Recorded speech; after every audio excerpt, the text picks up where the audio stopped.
Hey there. Do I have anybody on here? That'd be the first question. And can you hear me? That would be the second question.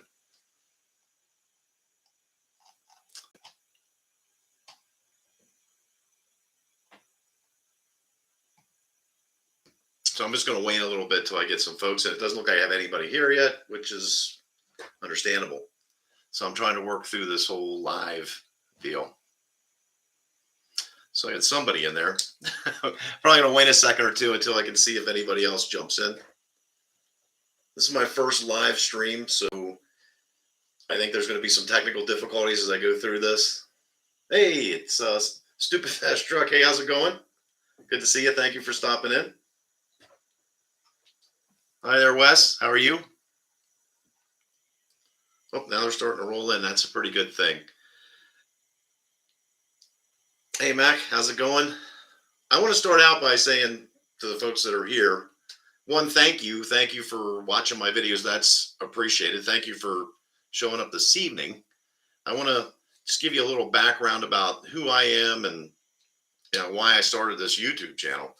So I'm 57 years old. I bought my first car when I was 13 years old. I actually traded a Schwinn bicycle for a car. So it was a 73 Corolla. I was 13. I used to drive around the cornfields back behind my house in a Corolla. Had front brakes and no rear brakes, but front brakes is 60% of your braking. So that's all you really need. And over the years, I've probably, since that first Corolla, owned a little over 250 cars personally. Many of them muscle cars. Obviously, I had some transportation, that type of thing.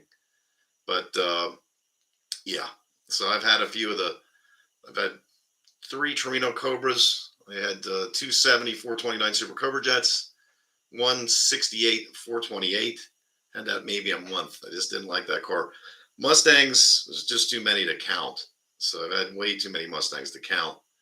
But thank you, everyone that's in here. Thank you for jumping in.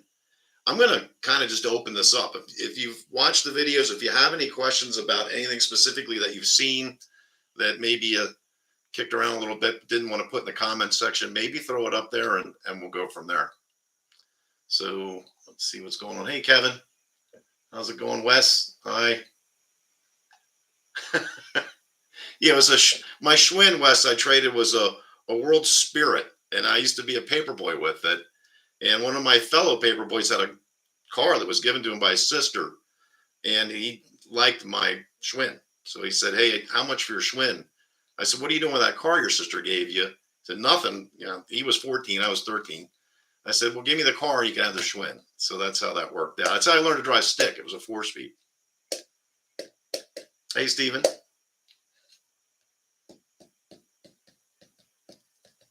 First super chat. Yes, that's first super chat. Thank you.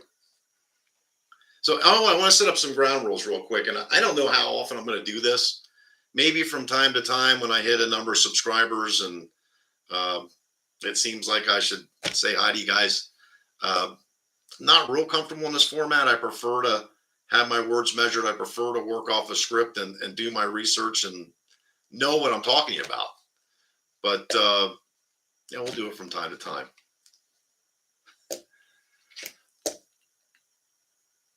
So yeah, a couple ground rules. One thing, no politics, please. I mean, if you want politics, there's plenty of places to find political speech out there. Try to keep the language in the chat area to, I don't know, NC-17 would be okay, I guess. I don't want to get issues with YouTube.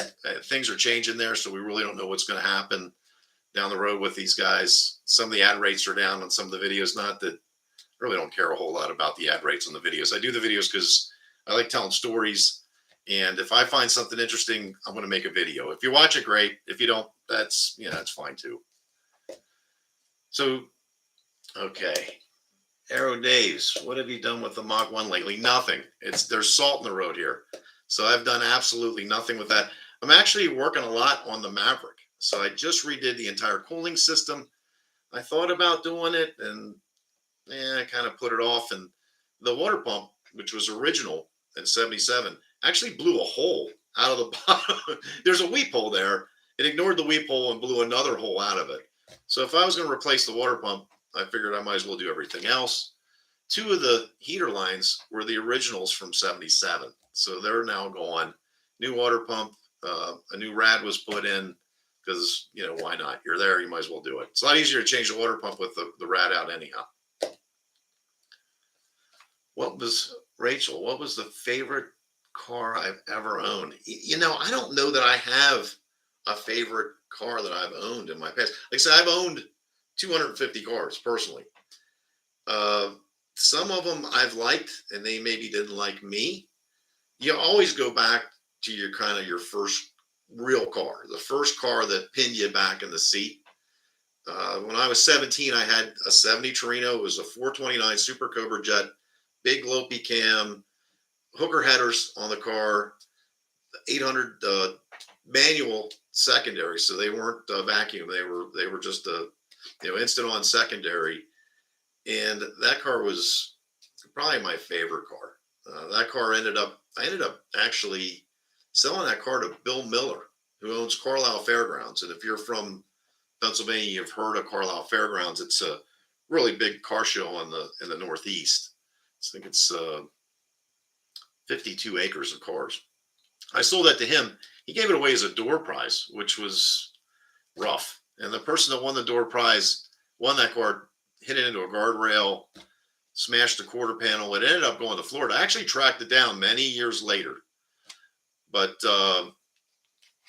yeah, it was gone. It went down to Florida. It was along the bay. The salt air got into the car and just destroyed it. It's way too far gone for anybody to bring it back. So Bill asked if I'll keep the Mach 1 or move on after a while. That's a tough one. There's some things about the S650 that are a little bit scary to me. And one of them, and I don't know if anyone's really looked into this, but the S650 has the satellite updates. So they're no longer like in your current S550s. If you want to update the software on your car, which is probably going to be your nav and a couple of minor settings, you connect it to Wi-Fi and you make the update. You go in there and have to do it. It's something that you agree to do. The new S650, they're by wire. So Ford's going to decide for you on what they're going to update and when they're going to do it. You park the car, it comes right down to your car. Start the next morning, you've got an update, whether you asked for it or didn't ask for it. And that's something I don't know if I'm real comfortable with that. I don't know how many people are. So the only thing that you may see in an S650 that may get me to come along with that platform is if, and this is going to sound bad coming from someone who's been a nice person all their lives, if they went to a hybrid, but a performance hybrid where you had two electric drive motors in the front and still the 500 horse going to the rear through a conventional internal combustion engine, that might sway me because you're talking 900 horsepower then. It's how it's applied and how it's going to work. I wouldn't know. I know Ford, and I'm going to do a video about this at some point, but Ford did apply for a patent that allows for an all-wheel drive Mustang, and that's out there. But I think they could accomplish that with electric motors in the front, two independent electric motors in the front, and still your conventional rear-wheel drive in the back. If that were to come out, that's a hybrid that's 900 horsepower. I might be interested in that. Hi, Rev. And stressed out. How you doing?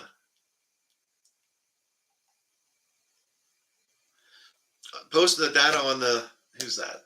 Hit Mandy. Yep. I'll post data when I get it. I try to wait till the order books come out, and you're certainly welcome. I want to do something on the new Ranger, but I haven't seen the order book yet. So, and those vehicles are out. If you're anywhere else on the planet, if you're in South Africa, if you're in Australia, you're in Europe, you can buy the new Ranger. Although the new Ranger is not a completely new vehicle, it's still based on the 2011 chassis that was out there in the rest of the world. I'd like to do a video update on that. I just haven't seen the order book yet. Wes, we have the best car today.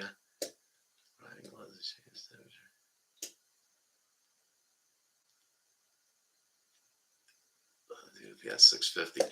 Well, Wes asked a question about the S650. That's the thing. I don't know how tunable, they're going to be one. I don't. They say they've locked it out of the ECU, so that's one issue there. The other issue there is, say you get that car and you get it tuned. If it is truly upgradable by Ford, if Ford can satellite into it, if they can beam down an update, they can undo your changes. So you go to a tuner and get your S650 tuned, get home, park the car overnight, Ford drops down an update, and you're back where you started. And that's a little scary. It's big brother stuff, right? So yeah, if I want to update something, if it's whether it's my PC or my phone or my media player, I want to be able in charge. I want to be in charge of that update. I want to say that, yes, I agree to this, and I'm not going to read all the terms and conditions. No one does, but I at least like to be notified and be able to check off on that update. So that's the scary part on that one. Hey, B. Martin, thanks for coming in. I actually have a video coming up here, and I'm going to kind of run it by you folks and see what you think here. I'm looking at electric cars in America. That's all we've heard about for the last 4 or 5 years. The electric cars are coming. Get ready. It's going to happen. And so I started to kind of dig into it. And there's some things that I don't really think we're ready for it. The first thing would be that 38% of the people in this country live in a rental situation. So they can't charge their vehicle at home. You need to, if you're going to have an electric vehicle, you need to be able to plug the thing in at home.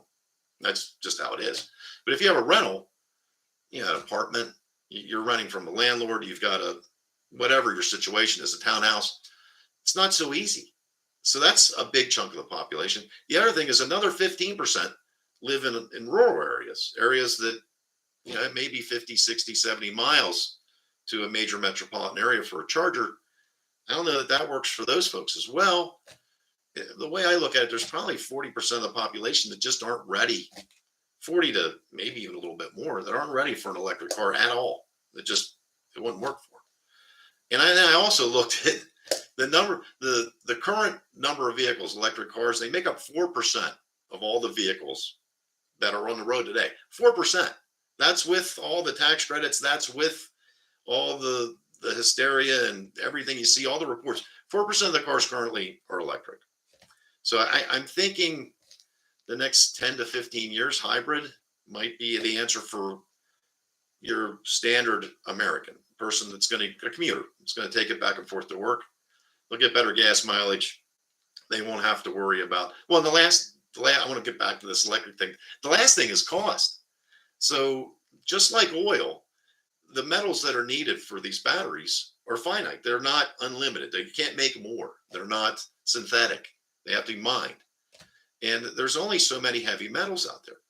So, yeah, I don't know what we're going to see with electric cars, but let me know what you folks think about that. I'm going to keep a log of this chat session that's run on the side.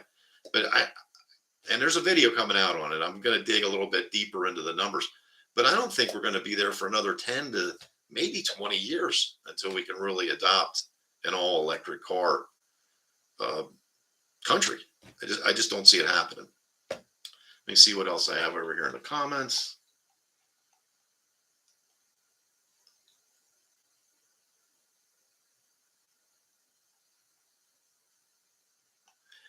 Kevin asked if I plan on doing any more car mystery videos. If there's a story out there about a car like Jim Morrison's car, I'm absolutely going to do a video on it. The videos that I do all the voiceovers, they actually take a lot longer than if I'm going to just go work on the car. It's not something where I can just set a camera down and talk to it for an hour and then come back and edit it down to 6 or 7 minutes. I've got to do some research. I've got to verify that. I've got to see what's going on and get the story straight before I put it together. That's just how I feel. I don't want to put information out there that isn't accurate. I really do think that Jim Morrison's car is sitting somewhere in the Southwest under a tarp somewhere. It was running and driving in October of 71. So he was already gone. And it's hard to believe that Shelby's at that time, a couple years down the road, 74, 75, Shelby's value started to go up, like way up. They were the first Mustangs that were really sought by collectors, and their values went up. I looked at Shelby's in 83, 84, and they were 2 to 3 times what a standard Mustang was. Uh, so it's very possible that car's just sitting out there, and whoever has it just doesn't know what they have. They may think it's just an old Mustang. Maybe it was passed down from a relative, and they're not really a car person. That's exactly what happened with the Bullet Mustang. So the Bullet Mustang sat out there for a long time, and it didn't appear again until 2018. When it did, it got a lot of fanfare. But I happen to think Jim Morrison's Shelby is maybe just a little bit cooler. So we'll see.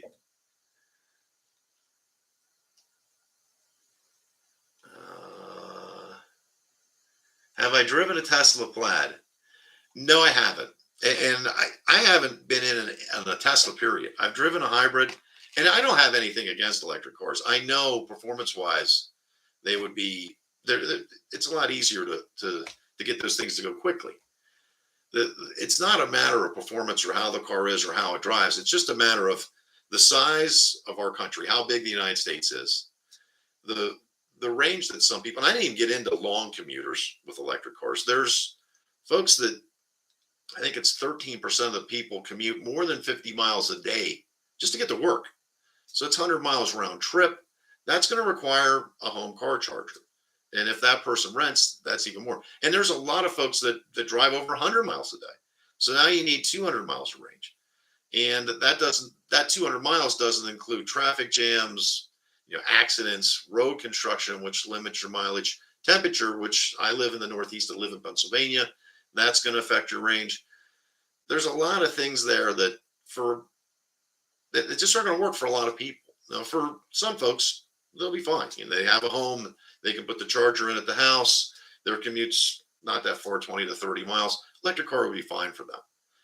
But it's just not fine for everybody. It's the reason why we have Mustangs and SUVs and trucks and vans and minivans, and you have to have that difference there. There has to be different vehicles for different people. So yeah, we'll see. But like I said, right now, electric cars make up 4% of all the cars on the road in the United States.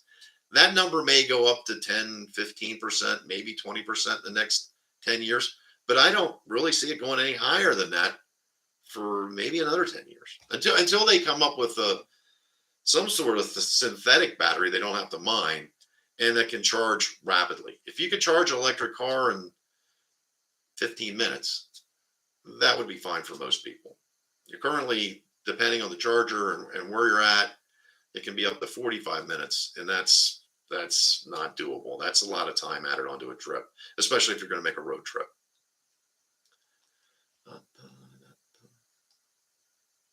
When's my next track event? That's from Steven. An email from Car and Driver. Well, Steve, my next track event is in May. I've got two tracks. So one is Palmer Motorsports Park, which is tucked up in Massachusetts. It's a little intimidating, that track. And you can look it up, Palmer Motorsports Park. It's a neat layout. It's very different. There's elevation changes there. It's built on the side of a hill. The thing is, there's just not a lot of room for mistakes. There's no runoff areas. So if you run off, you're running into a guardrail or into a forest. So that's interesting. And then I've got some time on Lime Rock as well, which I've never been on Lime Rock. I don't know if anyone out there has. I'm definitely looking forward to that. The Mach 1's going to be on that track. I did sign up for the Mach 1 Track Attack again because hey, it's a free ticket. So that's there. So I'm going to be going to that in June.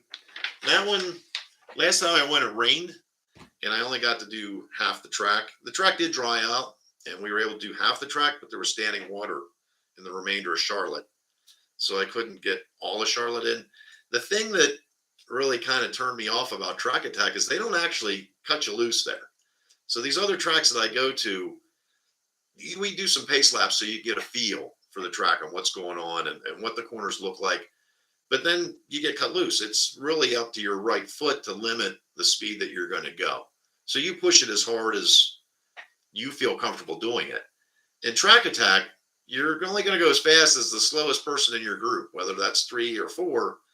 And the time I went, I had people that had never been on a track before, so I get it. The first time you're on a track, it's a little intimidating. Like, hey, I'm out here, and there's a big wall and it's banked and it's a little bit scary, but I wanted to push it a lot harder than I was able to. So yeah, I'm going back to track attack, but I'm going back thinking, we'll see how it goes.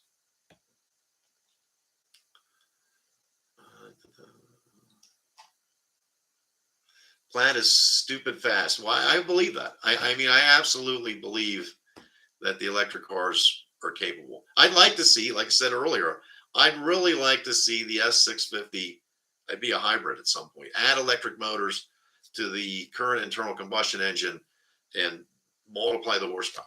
So if there's 200 horsepower engines in the driving the front wheels and a 500 horsepower engine driving the back wheels, I'm probably all in, because that's 900 horse out of a production car that you see in the exotic world. The Ferraris, the Porsches, they can do that. I'm sure Ford can do that as well. They just haven't yet. So we'll see. I think that's coming.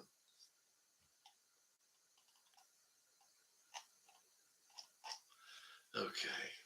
Let's see what else. I have a couple other agenda items here for you. Let me just look at it here real quick. I mean, would you consider buying a hybrid Mustang if the performance was, say, in the 800 to 900 horsepower range? Is that something that would be doable? I mean, I don't think it would be priced up where the Shelbys are. Maybe it is.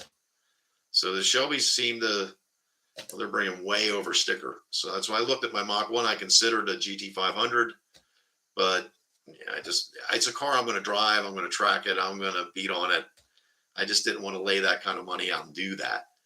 But is that something that you would consider if there was a hybrid Mustang? Is that something you'd step up to, or no? Is that just not going to happen? That's one thing I want to throw out there.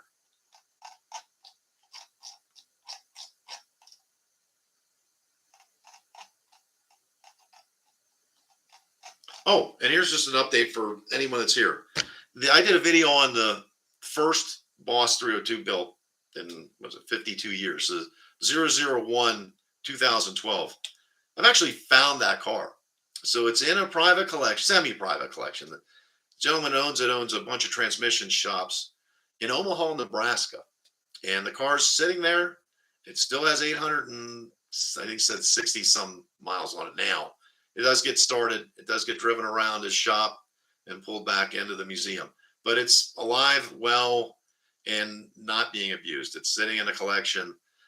There's mechanics there that look after it. They change the oil every year, whether it's driven a mile or two or not. So that car's in good shape. That's going to be here for some time. Well, at least while that collection's together anyway. But that gentleman's had it since it was sold in 2015. So it's sitting out there. So there's a little bit of news. I didn't want to make a whole video about the fact that it's still out there, but it is out there and it's tucked away. It's doing fine. The gentleman in Omaha actually opens that collection up. He's got, I think, 150 cars in his collection now, in his private collection.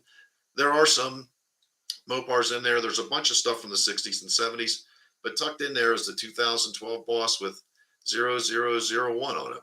So that's made it to safety.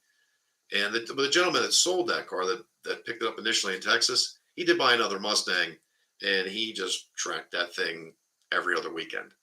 So it's probably good that he got rid of the first one.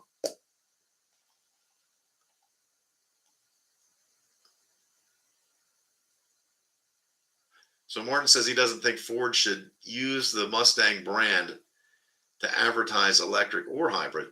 I actually heard something the other day that maybe this makes sense, is that Ford used the Mach-E, that Mustang, to offset the carbon footprint of all the other Mustangs. I don't know if that's true or not. I didn't look into it. That was a mechanic friend of mine that brought that up the other day, that said Ford is using the electric vehicles, and specifically the Mustang. That's why they put the nameplate on it. I really don't know if I buy into that. I kind of think the Mustang is Ford's marquee nameplate. So they put that on the Mach-E just to get it out there. That's the way I looked at it. I think it was a marketing maneuver. I don't know that it matters all that much. I mean, we got by with the Mustang too, and There may be some Mustang 2 fans out there, but let's face it, that's a Pinto. So it's a Pinto with a different body on it. And the Mustang name was able to survive that. So it certainly should be able to survive the Mach E. And whether they rename it down the road, I don't know. They could have called it a Falcon. I mean, they could have threw any nameplate on it, but everyone knows a Mustang. So there's very few people out there that don't. Bill Wetzel says, I've noticed the 2013s and 12 302s going up. That's how it is when you have a limited production car that does what it says it does. The only real weak point, I think you can look up here, my 2013 Boss 302 is up there. The weak point of that car is the MT82. If you can figure out that transmission and get it to work correctly, they're a great car otherwise. When you compare it to the Mach, they're a little less refined, I think would be the word I'd look for. There's a little bit of axle hop around some of the courses, some of the tracks I had the car on, but it certainly performs well out there. It handles very, very good.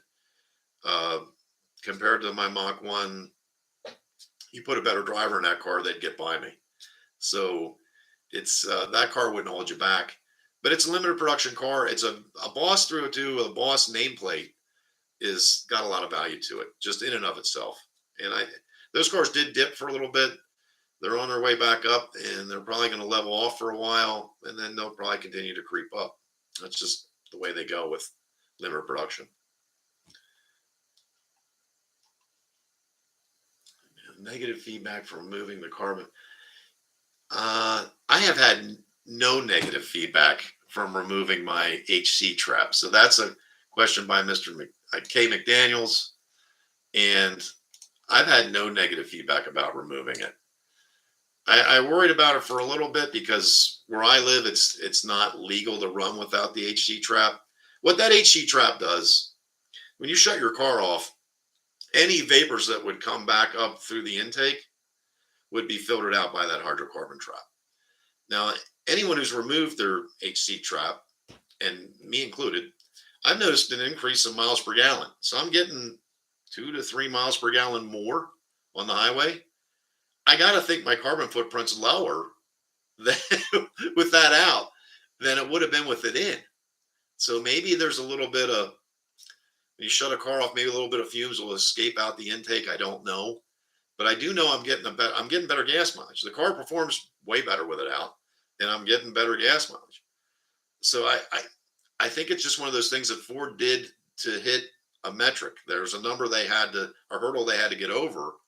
And that's why that HC trap was just kind of cobbled together at last second, thrown in there, and it met emissions. So there you go. Hey, we hit what you asked us to do, without a whole lot of thought as to how it's going to affect everything else.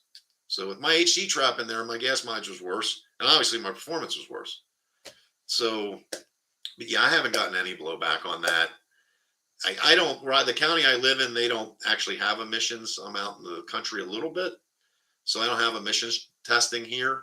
But I think even if I did, I don't know a shop's going to open up your air intake and then say, hey, what's this? You don't have your AC trap in there.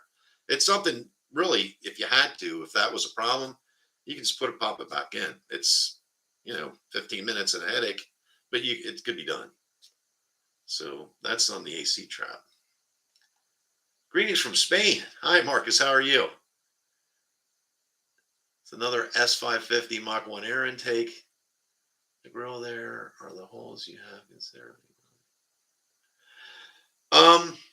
So your questions on functional ram air on the new Mach 1s. I don't know. I've talked to a couple of people that have pulled the blockage, that faux headlight cover out, and from my understanding, the car performs worse.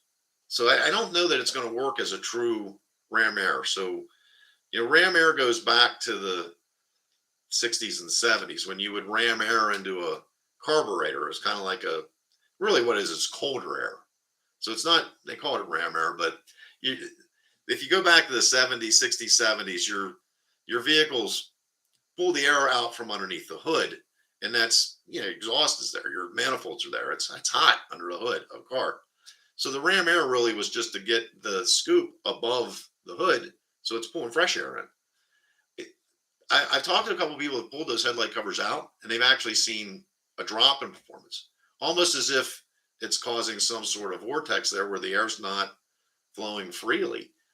And I've been hesitant to pull those things out. And in my Boss 302, you could pull them out, but that was a closed air box, so it was a different setup. You could pull those out in the track, and I really didn't notice any difference when I had it out or in.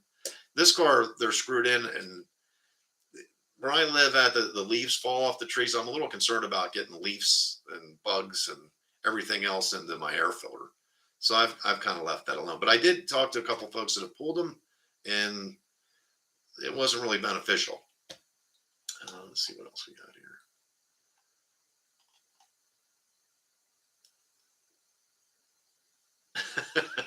Main boxer biker. Our manager bought the Mach-E and it's an acquired taste. It may be. And I have nothing against electric cars. If it works for your lifestyle, so be it. I mean, it's if you can plug in at home, it's going to save you money. Really, the maintenance on electric cars should be less because there's less moving parts. There's less mechanical going on there. My only thought is that there's a lot of the country that just can't. It doesn't make sense for them. It's just not something they can use, no matter how many incentives are in place or how much you do. If you rent in a townhouse, you rent an apartment, you have a 120-mile commute, an electric car probably doesn't make a lot of sense for you right now. And that's a good bit of the country.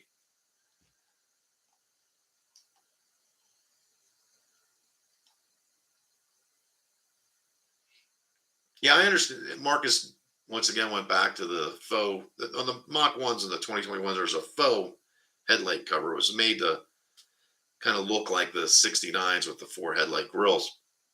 I don't think pulling that out is going to work, but I mean, you can give it a shot and see what you think.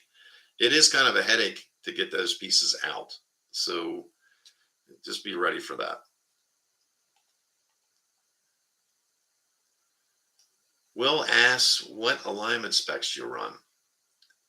He's got PS4s on there. It's not as daily. Well, I mean, from the factory, all Mustangs going back to the S197s, if they were a limited edition car, so your 302s, yeah, a little bit of camber built into them. And I'm running factory spec right now. So my Boss 302, I actually took it back to 0.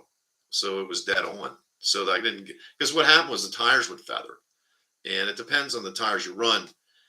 But a little bit of camber is not going to kill a set of tires. But the Boss 302s came through with the Pirellis, which don't ever buy those. I mean, they're just awful tires. They're awful when it's cold, and they weren't that great when it was warm out. But the inside blocks were feathering, and it got noisy. So I said that car to 0. The Mach 1, I'll leave it where it's at. It's probably a degree out a little bit on both front. And I think I'm not going to touch the camber plates. Once again, you're only going to be able, and I do track my car. Those that watch the videos know I'm on track as many times as I get on track. The thing is, a couple extra degrees of camber aren't going to make me that much better a driver. And that, at the end of the day, that's really the limiting factor. Is if you want to go faster on track, the best thing to do is go to a school. Go out there with a professional driver and let them show you where you're making mistakes. So brake a little bit later, on the gas a little bit earlier, hit the apex of the corners. Those type of things are going to do way more for you on a track than a degree or 2 of camber on your wheel alignment. And you could probably, the money you save in tires, you could pay for a school. Hey, Victor, how are you? Yes, I'm doing well. Thank you.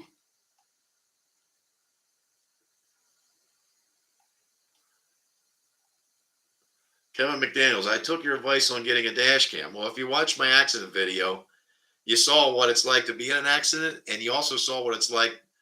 And the thing is, that was in Maryland. So Maryland is one of those states where they try to assign fault. And if you're even 10% at fault for any reason, you're not going to get complete coverage from the insurance companies. That dash cam took all fault away from me. So that saved me a lot of headache because you end up having to go to court if you are at fault, even if it's 5% at fault for whatever, I don't know, whatever they could come up with. But I didn't have to, none of the witnesses to my accident stayed. They all took off. The only people that stayed were the folks that came up on it after the fact. So they didn't see what had happened. So the only witness besides me, my wife, and the other driver was the dash cam. Dash cam is the best insurance you could buy. They're inexpensive, and I've got them in every vehicle now. I initially just had it in my Mustang, but after that accident, there is no way I'm going to go to the grocery store without a dash cam in. So even if you're at the grocery store and somebody backs into you, you got a pretty good shot at getting their plate. So if you don't have a dash cam, just get a dash cam. It doesn't matter if it's a $60 Amazon special, it's still going to record for you. I have a Garmin. I had it my boss initially. It's 2013 era, but you saw the video on that. They do a great job, and they really can save you major headaches in an accident. Yeah, unless you were the cause of it for whatever, then maybe don't bring it up.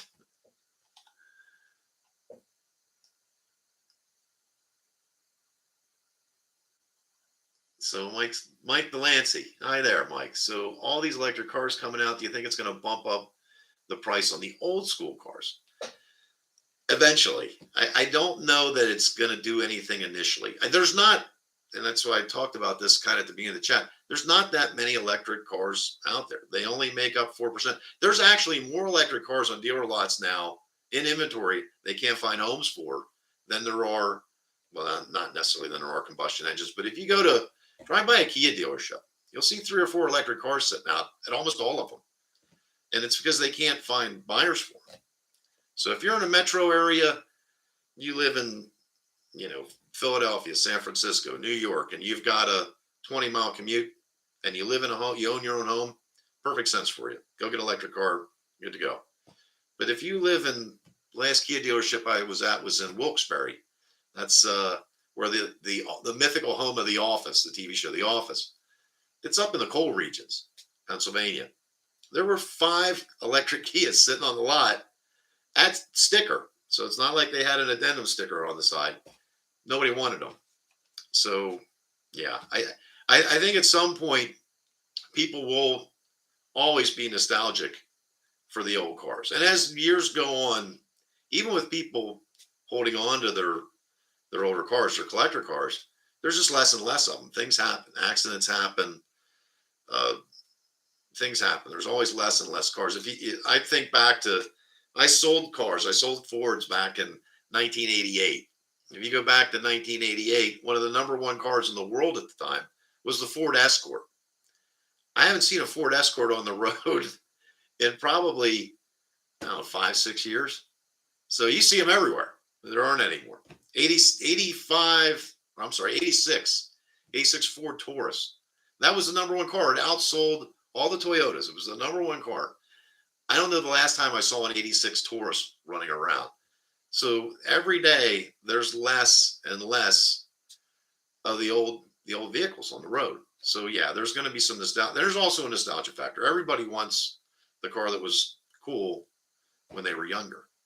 So yeah, I do think values of old cars will continue to go up as the number of old cars goes down. And of course, our population increases. So there's more and more buyers for them. Stressed out. So when are you taking this Maverick across country? Sooner than you'd think is the answer there. I've got to get a gas tank for it. So that was the reason for the whole cooling job on the Maverick. But the idea is to drive the Maverick from here in central Pennsylvania across the Golden Gate Bridge. So I don't know the last time a Maverick made a trip that far, but that's the plan.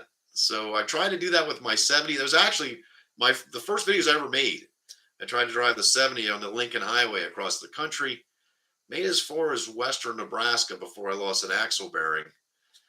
Took a couple of days off the trip to get that axle. That's something that has to be pressed on. It's not something I can do on the side of the road. Found a mechanic to do it, but parts in western Nebraska aren't easy to come by. We ended up doing a detour and going due north 400 miles up the Devil's Tower. And Actually ran into Sturgis's Mustang show somehow. I don't, it wasn't planned. It just happened and made our way back. This time I want to take the Maverick all the way across the country, all the way out to the Golden Gate Bridge. So we'll see how that goes. But that's going to happen this spring. It's a video that probably not many people are going to watch, but my kids will watch it. So that's cool. We'll look at some of the questions here. Oil air filter, Wes is asking about that. That's like a K&N. I've never been a big fan of any of the oil filled air filters. That's just me. But I got to think that and here's why. Some of the particulates on those oil used air filters got to get back on your mass airflow sensor. So I've never been a real big fan of those. On the Mach 1, the mass airflow sensor is, how far is it? That far back from that filter. If you do go that way, like a K&N, just blow out any of the excess oil with like an air compressor. Get a blow off, get something to blow that air out of the extra oil out of there. And the next time whenever you clean it and put it back in, just don't soak it in oil. You want to keep that mass airflow sensor working, right? Numbers on the door of your car. Bill Wenzel put down here, having numbers on the door of your car in the accident dash cam probably saved you any obvious questions. Well, and some of you know this and some of you don't. I'm one of the organizers for Rally North America. Rally North America puts on 3 events a year. We do 2 drives, just rural drives, and we add tracks to that. And we also do a scavenger hunt in the summer. So actually, we have a TV show. It's on MAV TV. If you have MAV, that's available on half the cable networks, and it's on DirecTV, not Dish. But that's we do an automotive scavenger hunt to benefit a charity each year. This year, we're working with COPS. That's Concerns of Police Survivors. They work with the families of fallen police officers. So many times, if an officer falls in the line of duty, the families, they're left there. That may be the main income earner of the family. So COPS steps up to help those families, whether it be with funeral expenses or what other expenses they may have. And COPS is the only national organization that actually helps out, and they are a 4-star Charity Navigator rated charity. But I work with Rally North America. So with Rally North America, we get decal kits on the cars. So you'll see my Mach 1 will have a different decal kit on this year than it did last year, and the next year will be another decal kit. Those decal kits, we put sponsors on this. Obviously, the charity decals go on the car. And then there are other folks that step up and help sponsor these events. And by sponsor, I mean they give us a donation to charity. So we run their decals as well. That's why the number on the side, I've had those numbers on my car since 2009. That's when we started this organization. And I'm pretty proud of this. I do this as a volunteer, so I take no money from Rally North America. But we've raised a little over $2 million in direct donations for multiple charities since we started. I have a great group of people that are involved in those events, and they go way out of their way to raise money for these charities that we work with. So it's a good event. I always get track time on them. I've been on probably 70 tracks across the country, from Portland International in Portland to Talladega down south, and VIR and Watkins Glen, and I don't know how many drag strips, just hundreds of them. But if you're looking for something to do, if you want to get some track time, not a ton, but relatively inexpensive, check out rallynorthamerica.com. We have a drives event. I think there's still 5 spots for that. It's Lime Rock, Palmer Motorsports Park. We have 4 hotel nights. Your dinners, your breakfast is covered. Your entrance fees at the attractions are covered. Your time on the track is covered. The only thing you pay for is your gas, your lunch, and it's $25.50 to go, something like that, $25.49, and that's for 2 people. So we pick up your meals, except for lunch. We pick up your entrance fees. We pick up your track time. We pick up your hotel rooms, and these are boutique-y nice hotels. We're not putting you at the Motel 6 or America's Best. They're nice properties, but you go to rallynorthamerica.com and check that out if that's something you're interested in. But that's why the numbers are on my car. It's not it's advertising basically for our charity and for our organization and for the sponsors that stepped up and made donations to those charities. Let's see. Main Botcher, I can't go electric. You're probably not the only person out there. There's Smacky's Garage. Hey there, how's it going? Thanks for stopping in. He's got me on the TV. Well, hey, there you are. I hope I'm you know, giving you some entertainment while you're working on your project. I know he's got. If you haven't seen Smacky's Garage, he's got a channel. He's working on a kit car now that he bought partway through the process, which is, to me, would be terrifying. If I work on a project, I like to start it and finish it. He bought one in the middle, so I looked at his wiring, and it's just a mess. I mean, I don't know if that's what he's working on right now, but I wouldn't want to have anything to do with that. You need a test light and a voltage meter or a voltmeter and all kinds of stuff to get that wiring going on. But it's going to be a pretty neat car when he's done with it. So you can check him out. It's a good channel, and he has some decent videos out there, especially if you have an old school Mustang. He's got a 69 Mach 1. There's a lot of content on that. So maybe check him out. What do I think of the Dark Horse? That's by B. Martin. The Dark Horse, I don't know yet. I want to see the car. I'm not a big fan of LCDs in my interior. I'm just not. So my wife had a 2015 Lexus, and that was the worst. I used to complain about it every time I got in it. There was an LCD that sat way down in, and you had to use a joystick to navigate your way around. And that was to like turn the fan up. So instead of just turn the fan up, I'm gonna turn the fan up. I had to go here, go there, hit this, click that, go over there, find the fan, and then turn it up one notch. Not a big fan of that, but I haven't seen it yet. So, if they work, say like my iPhone, and it's pretty intuitive and you can navigate through it very quickly, fine. If I've got to now click 7 buttons to change my temperature setting, I'm not going to be a fan of that. Exterior wise on a Dark Horse, that's yet to be determined. Typically, when a new body style Mustang comes out, everybody hates it. I mean, let's face it, that's been the kind of the way things have gone since the Fox body days. The new Mustang comes out, everybody hates it. It gets out in the showroom, you see a couple in the road, kind of grows on you a little bit, and then at some point, you kind of like it. There'll be some early adopters that are out there. I certainly like the dual throttle bodies. I don't know if that's because maybe it has dual hydrocarbon traps. I'm not really sure on that. I really want to see a Dark Horse just to see what's going on with if there's hydrocarbon traps there at all. But it's interesting to me, after going through this whole intake side of things with my Mach 1, that to get to 500 horsepower, Ford decided they needed to have dual intake runners and dual throttle bodies. That kind of surprised me. So I want to see if they're actually dual intakes or if they're just 2 throttle bodies going into one intake that goes out to all the cylinders. Dual intakes would be pretty cool, but we'll have to see. Air raid makes a dry filter. You see, K. Daniel says air raid makes a dry filter. I prefer a dry filter. That's the one I have in my car. That's the one I tell you to buy. I'd also tell you to buy the air raid kit, not the Ford Performance kit, because it's the same thing. And it's, if it says Ford on it, the box costs you $30. But yeah, that's what I would go with. Hey, Glenn's in there. So Glenn, hi Glenn, how are you? Glenn's going to be my co-pilot on the trip out to the Golden Gate Bridge.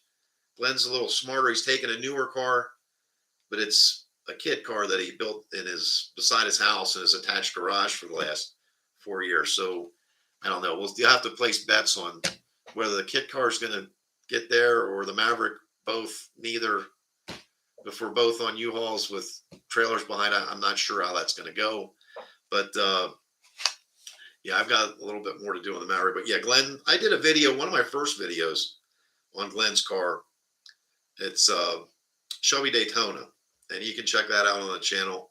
Glenn's a good guy, but yeah, we'll see how we do. So Glenn had to take me to lunch last time in his car because I couldn't. The 70, after riding the 70 for 8 to 12 hours in a day, I was ready to get out of it. And Glenn brought his he brought his, yeah, his S205. So he brought his 2005 GT with, and we would jump in that to go to dinner every night. So I'm going to pay him back. He'll get to go to dinner in the Maverick, as long as that's assuming that's running. So either in the Maverick or in the U-Haul, whichever one I have when we get out there. Marcus asks or says, I hope Ford makes a Boss. I don't see Ford bringing the Boss nameplate back anytime soon. I really don't. If they were going to do it, they probably would have did it instead of a dark horse. But I think they're trying to get away from the past a little bit with this dark horse. That's all totally new nameplate. I got to get some coffee here. Give me a sec. But I don't see the Boss nameplate coming back for a while. So I would have liked to have seen the Boss nameplate come back sooner. There was advertising in '82 for the Boss's back was Ford's thing, but they didn't actually bring the nameplate back. And I think they're going to hold that back again. So we'll see how they do on that. So Wes is going to go with the air raid. That's good move, Wes. I think you'll be happy with that. Update on the odds on the Maverick for Stressed Out says update on the odds. I don't know. I'm not. The Daytona Coupe has got a new engine in it. It's a new driveline, and Glenn's been stress testing it. The Maverick, I drove it down to Lancaster County, across a bunch of covered bridges, and one of my subscribers, I pulled out what I thought was the end of a file. It was actually for a horseshoe. So there's a lot of Amish down in Lancaster County.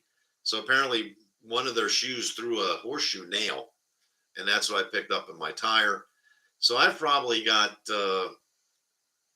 600 miles total on the Maverick since I bought it. So Glenn's car it's at a better test run. He's driven it multiple times.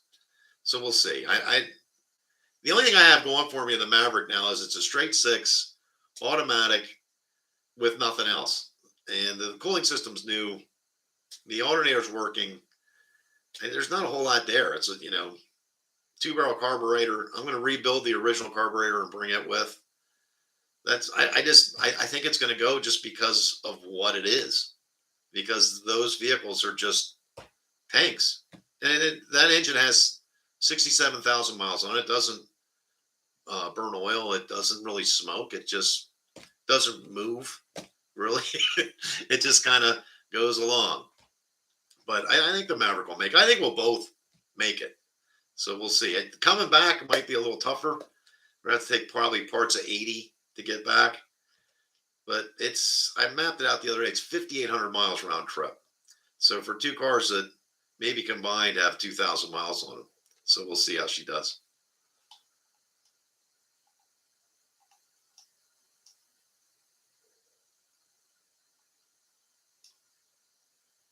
Hey, Tony, this is from Anthony Wellborn. Are you attending the Fall Drive rally when it's posted?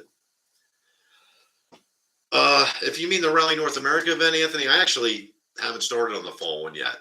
So I'm going to get started on that in the next couple of weeks. I plan all the routes for Rally North America. I work all the tracks out. I do all that stuff. So my partners, and those folks that know Rally North America, my partner Scott does all the things that I don't want to do. He does all the accounting, all the bookkeeping, all the website work, keeping track of who's got what, where, and all the spreadsheets. And I just do the talking. So I call the towns, I smooze the mayors, I talk to the racetracks, I'm nice with those folks and drop some names about the other places we've been and get us into those places. I think in the Fall Rally North America, I want to try to talk to Knoxville, Tennessee. So they've got a new track there that's just opened. And typically when a new track opens, you can maybe work with the people because just haven't had that many folks in there yet. I also might tie in, we went to South Carolina Motorsports Park last year. If you've never been there and you want to get some track time, that is just an awesome facility. It's laid out very well. All the people that work there are great. And it's tricky, but not tricky. There's plenty of room to run off in the grass. So if you lose it on a corner, it's not so hateful. But South Carolina Motorsports Park is a top-notch park. But I do want to, when someone builds a new track, I want to get on it. And Knoxville is one of those ones I'm looking at. How about, Steven says, how about VIR? I've been on VIR 4 times. I like VIR. I've actually stayed at VIR. So I've stayed in the facilities on track. The problem I've had with VIR lately is my contacts that work there were all let go. And they brought in new people to run that track.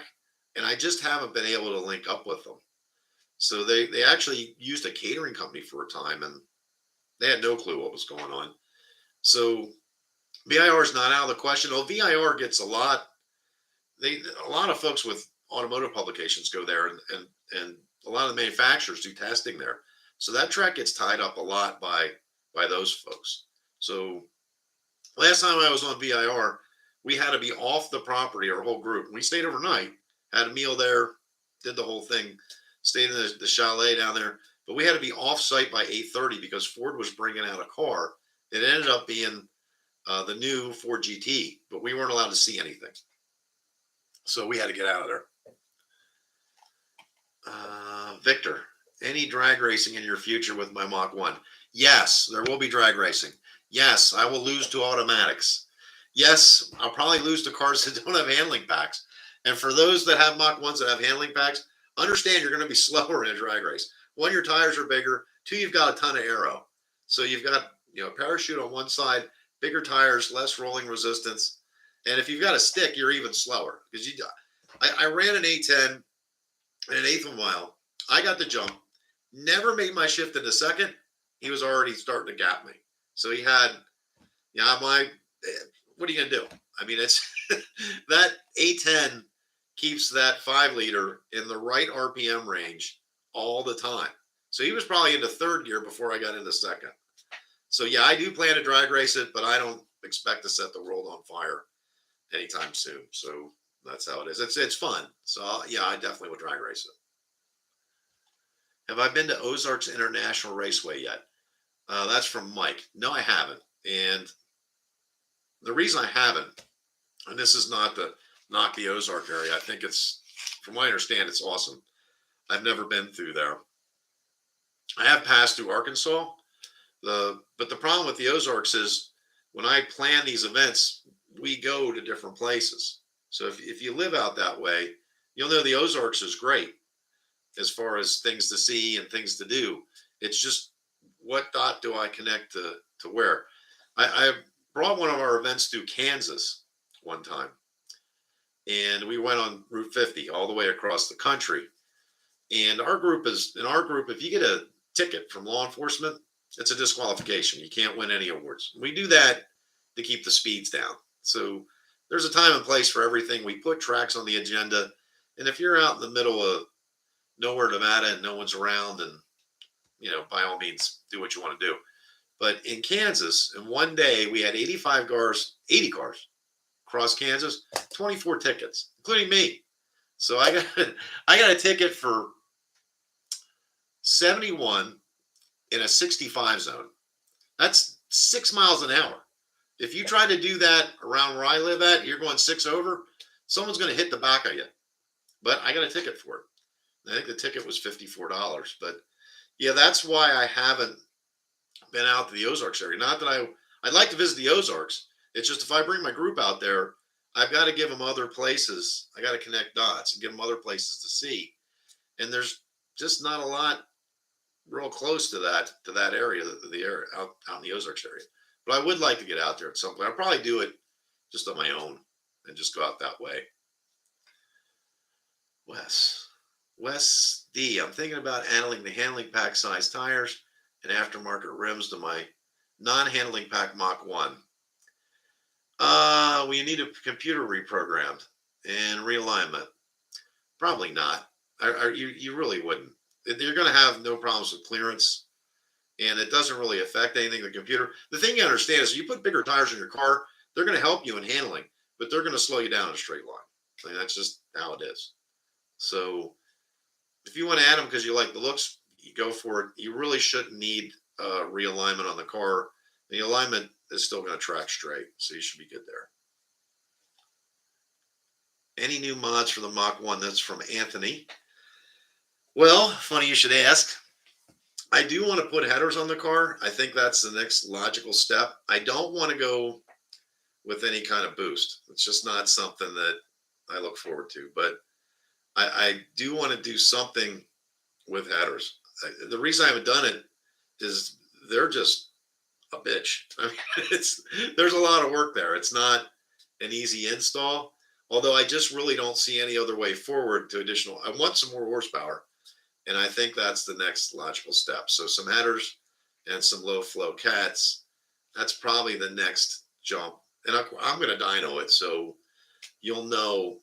And I think I've paid for my dyno with my YouTube channel now, but yeah, you'll know what kind of horsepower that actually nets. So I'm not going to try to BS you, come up with some kind of crazy number. Whatever I get, I get. That will require a tune, though. So there will be a tune required for that as well. So, but yeah, I think that's the next step for my Mach 1. Me too. Okay. Well, I'm gonna try and install them in the garage. So I might be out there for 3 or 4 days. I might lose a couple of knuckles, and I'm sure there's going to be some cuts involved with that as well. Uh, Headers are just you watch a couple of videos. I've talked to the guys over at CJ Ponies. I know those guys. It doesn't look fun, but it's just there's no other way. I can't do anything else on the intake side, so I've got to go somewhere else. So whether it be some sort of racing cams or headers just seem to be the way to go. So I'm going to go that route. The Mach 1 handling back has the turn race of the Titanic, at least with the Cup 2s. That's from Aero Dave's. Yes. Yeah, it's not a Miata. So it's a big girl. I mean, I did a video about why the 71 through 73 Mustang got so big. The S550 is all but as big as the 71. And you pull it up beside a 71, they're maybe even a little bit wider than the 71s through 73 Mustangs. So yeah, the turning radius isn't good on any tire, but the handling pack tires make the turning radius worse. The thing about the handling pack is it does handle. I mean, on track, I'm used to push my boss through too. What I thought was pretty hard. I know the Mach is way better in the corners than what my boss was, and that probably comes down to tires. So, like I say, you put a better driver on the boss, they'll get me. But the Mach 1 does handle better, and the bigger tires definitely help in the corners. Okay. Well, I got 30 people in here. Look at you guys. Look at you guys. That's awesome. Thank you. Thank you for coming in. I didn't know how this was going to go. Hopefully it went well. Does anybody have any questions about any of the videos I did?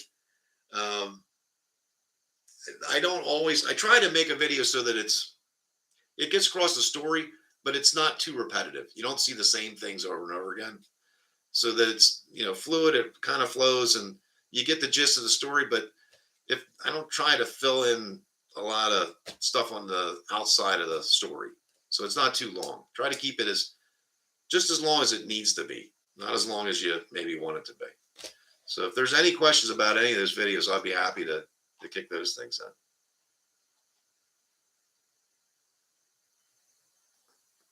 K. Daniels, it also sucks getting out of my driveway, splitter touching, no matter what angle. Yeah, I hear you. I haven't put the extra splitter on, and that's because I do plan to take the car out west sometime, and there's a lot of the culverts on the side of the road. And so my new splitter, the extra secondary splitter, is sitting up in the rafters of my garage. So yeah, it's rough. Wes is going to do an E85 tune. Yeah, I don't have a lot of E85 around me. And I do drive across country. So if you get out in the rural parts of the western United States, you can't even find 87. So yeah, I'm not. That's why I could probably do something with the tuner that I could, add an E85 tune and then go back to another tune, a 93 or a 91 tune, and move them around. But I don't know. I want to go with what's going to work most of the time. So 93 tune and headers, I think, is going to be the way I go. That way, if I'm in Maine, I can get high octane gas and it'll work there. If I'm in Nebraska, I can do the same thing. So, well, most of Nebraska anyway.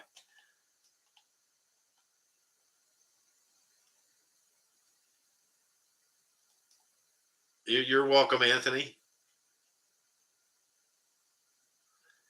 Greg Clifford, I made my lower splitter removable using rivet nuts. Great for road trips. That's pretty slick.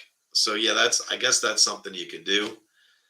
I don't know that extra little bit of arrow on the front. If you like the looks of it, that's great. Go ahead and go with it. But I don't know that extra bit of arrow is going to make that much of a difference to me, and that's why I haven't put it on there. I do like the looks of it better with the extra splitter on the bottom, but I don't know that it's that beneficial. So 92 octane in the Pacific Northwest. That's from Tim. Yeah, I said I did that road trip to Iowa in the 70, and I was used to pulling into a gas station, and there's always 3 or 4 buttons on the pumps. So there's, in Pennsylvania, it's 87, 91, 93. When we pulled into a gas station in Iowa, it was 87, 87, and 87. It was just the amount of ethanol. So there's ethanol free, there's ethanol 5% and ethanol 10%. But they were all 87, which I've never run in that car. So, and I've been in parts of Nevada where if you can even get gas, you should be happy. So I've driven Route 50 multiple times. And if you see a gas station, you stop because you may not see another one for 200 miles. So it's, yeah, and you're not going to real picky on the octane. You just have to make sure if the car's pinging, don't get into it too hard.